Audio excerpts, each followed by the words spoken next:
C'était vendredi dernier, à Alger. Ces 4 soldats n'ont pas été tués par des Marocains, mais par leurs frères de Kabylie. Des Djounoud ont été tués par des Djounoud, par ceux qui, un an seulement après la Révolution, accusent Ben Bella de n'avoir fait cette révolution qu'à moitié, et qui répètent la sentence célèbre « Ceux qui font les révolutions à moitié ne font que creuser leur propre tombeau ». À l'heure où l'Algérie entière est mobilisée contre l'ennemi marocain, ces 4 morts sont, comme le dit l'inscription figurant sur la couronne déposée par Ben Bella, ils sont les martyrs de l'unité.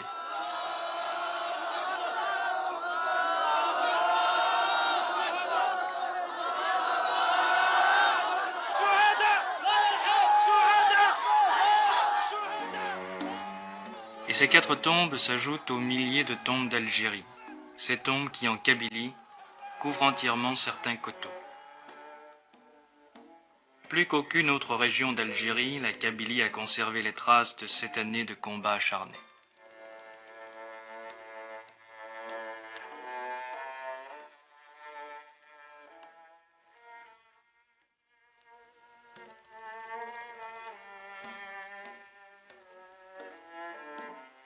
Et c'est dans ce bastion imprenable, dont les 200 000 hommes du général Chal n'ont pu venir à bout, que les hommes de l'ex-Wilaya 3 ont repris le maquis.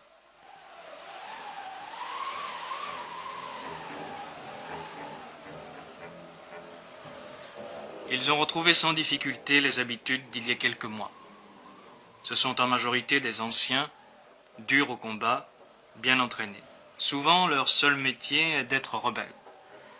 Ils occupent les crêtes, les pitons, les défilés, les endroits où il n'est pas question d'aller les chercher avec des chars ou des armes lourdes.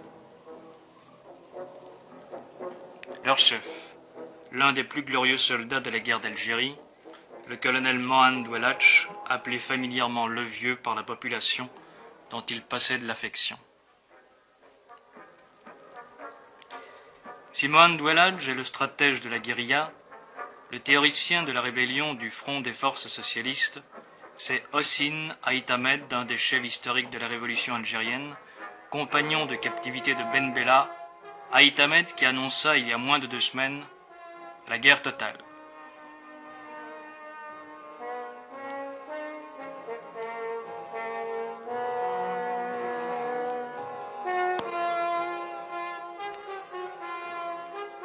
La résistance a commencé.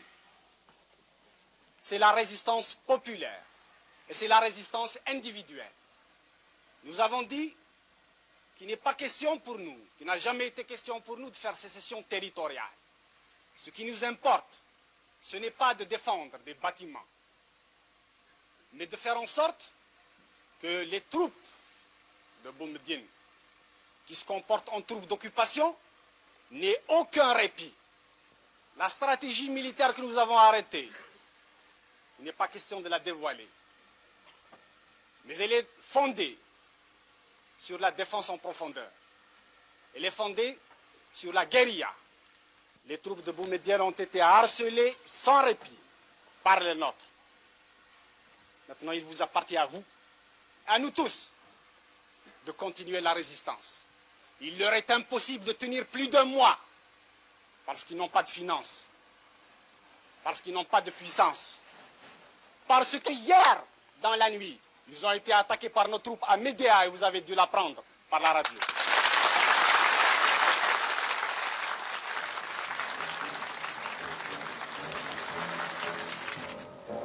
Les rebelles sont bien armés. Depuis 1 mois, les embuscades de coups de main, accrochages et enlèvements se succèdent, jusqu'ici à peu près impunément. Et le colonel Sissadok, une figure légendaire, le plus ancien des officiers de l'armée de libération nationale, ne craint pas de parler très haut, malgré la clandestinité.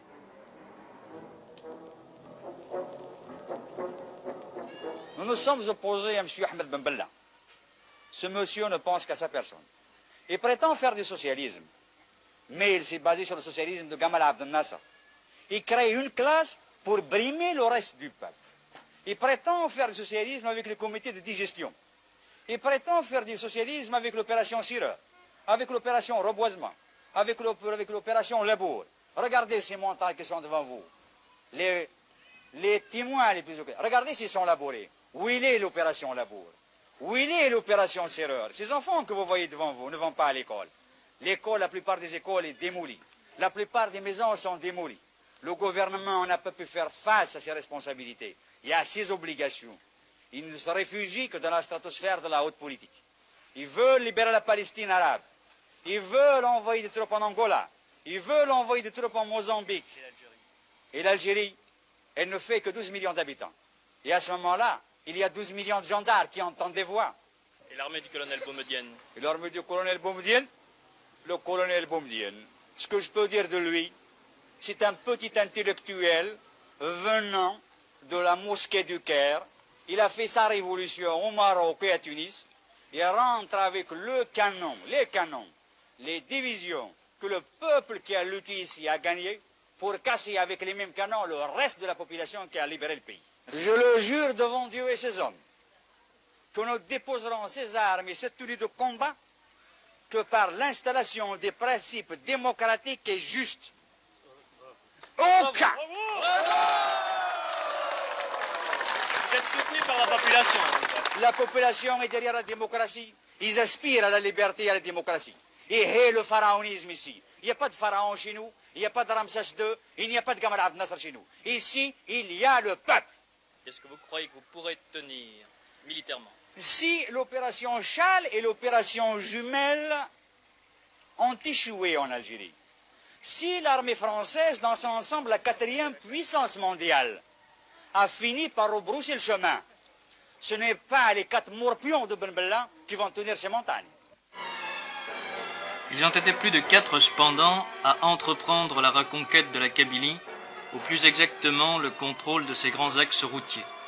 La fermeture de l'unique porte de la localité de Fort-National, entièrement ceinturée de murailles, suffit à peine à ralentir la progression des forces gouvernementales.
À Ain el-Hamam, autrefois Michelet, les troupes furent accueillies, selon les termes du communiqué gouvernemental, par l'enthousiasme de la population.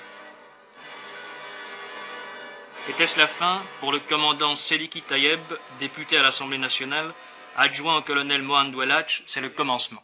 Vous êtes là pour constater vous-même sur le terrain ce qu'il en était. Parce que pour nous, exactement, ce n'est pas la reprise de Ain el-Hamam, ni de Fort-National, ni d'Azazga. La lutte, pour nous, nous savions très bien, et tous les hommes de bonne foi savent aussi, que la lutte il n'est même pas commencé. Commencé politiquement, mais militairement, il n'est pas commencé. Or, si on entend la radio, la propagande et des discours, il n'y aurait même pas de ce mouvement, de ce soulèvement, il n'y aurait même pas de mécontentement parce que tout va bien depuis toujours. C'est le paradis, c'est le miracle. Et alors, il n'y aura pas de mécontentement, rien du tout. Donc militairement, la Militairement, perte des grands axes de communication, Eh ben, moi, je vous dirais en toute franchise, militairement, nous ne vont pas encore commencer. Et nous espérons quand même commencer très bientôt. Je ne suis pas le seul. Il y a beaucoup de frères qui ont déserté. J'ai été même en opération 2 fois à Jbel el-Louh, où il y avait 2 Jounoud des forces pharaons socialistes. Ils ont pu kidnapper un camion de semoule pour le partager au peuple qui crève de faim actuellement. Ce déserteur s'est réfugié dans la montagne, où les rebelles du front des forces socialistes tiennent toujours le maquis. Ces images tournées dans la clandestinité il y a quelques jours seulement, après la chute de Michelet, ne permettent pas de croire à une issue rapide du conflit.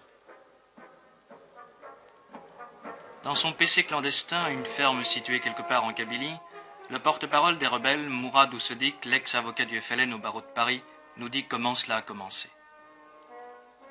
Nous en sommes arrivés là parce que le dialogue était devenu impossible.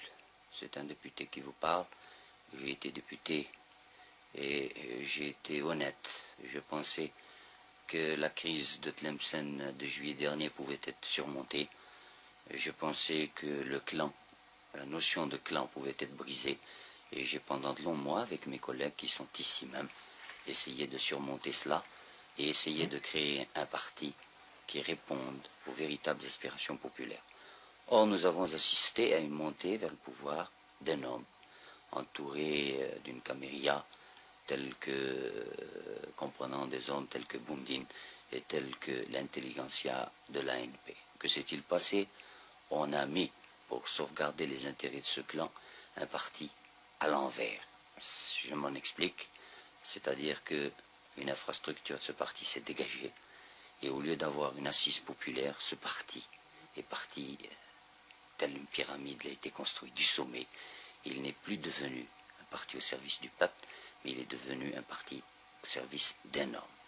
Et le processus des élections, nous avons vu la consécration progressive du pouvoir personnel, et à ce moment-là, nous avons jugé, nous qui n'avions plus notre place, nous qui n'avions pu entamer le dialogue, et cela pendant de longs mois d'efforts, qu'il était impossible d'agir autrement tel que nous le faisons.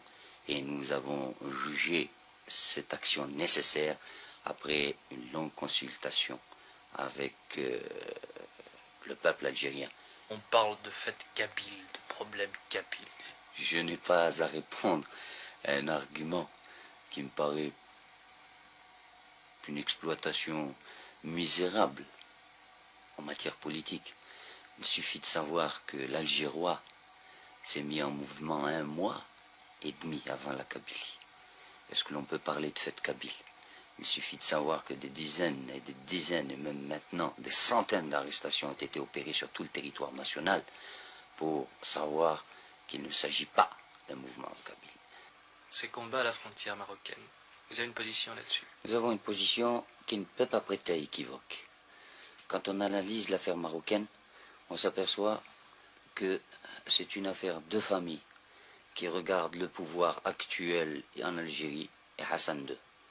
Peut-être que Ben Bella a fait un accord secret avec M. Hassan II pour lui faciliter l'accession au pouvoir au moment de la crise de Tlemcen, mais cela nous importe peu. D'ores et déjà, nous prenons acte de ce que Ben Bella se voit acculé et qu'il risque de faire des concessions. Nous tenons pour nulles et non avenues ces concessions consenties par un gouvernement que nous ne reconnaissons pas, et nous défendrons par tous les moyens, ultérieurement, l'intégrité de notre territoire. Cet endroit, les Algériens l'appellent la forêt sacrée. C'est ici, dans la forêt de chênes-lièges que domine Azazga, que fut tiré il y a bientôt 10 ans le premier coup de feu de la guerre d'Algérie. Et c'est ici encore que sont tombées les premières victimes des combats entre gouvernementaux et rebelles.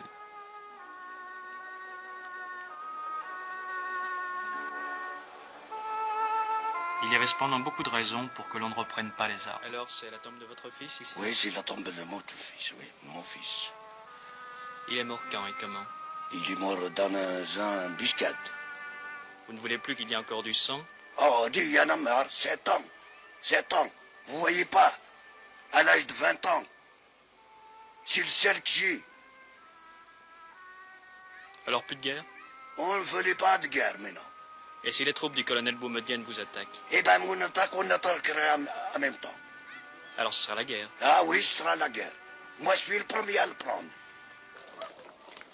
À Alger aussi on s'engage. Des milliers de jeunes gens ont endossé en hâte la tenue léopard pour combattre, en principe, à la frontière marocaine. L'affaire marocaine a créé une diversion miraculeuse, unissant la population dans la même haine contre l'ennemi et faisant passer à l'arrière-plan les dissensions internes qui demeurent peut-être le vrai problème.